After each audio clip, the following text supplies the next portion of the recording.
आता सलूनमध्ये केस कापणे झाले महाग. अहिल्यानगरसह संपूर्ण राज्यभर 20% भाव वाढ. महागाईचा फटका आता थेट सलून व्यवसायालाही बसला आहे. महाराष्ट्र नाभिक महामंडळाने राज्यातील ग्रामीण आणि शहरी भागातील सलून सेवांच्या दरामध्ये 20% वाढ करण्याचा निर्णय घेतला असून ही दरवाढ 6 जून 2026 पासून लागू झाली आहे.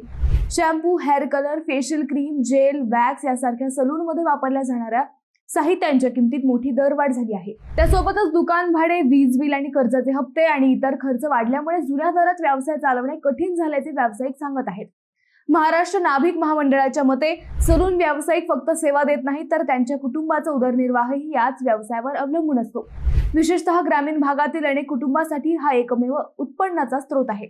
महामंडळाने ग्राहकांना आवाहन केले आहे की या दरवाढीकडे केवळ महागाई म्हणून न पाहता हजारो सलून व्यावसायिकांच्या जगण्याशी जोडलेला प्रश्न म्हणून समजून घ्यावे. म्हणून पुढच्या वेळी सलूनमध्ये गेल्यावर वाढलेले दर पाहून आश्चर्य वाटले तर त्यामागचं कारणही नक्की लक्षात ठेवा आणि हा व्हिडिओ आपल्या मित्रांना शेअर करायला विसरू नका.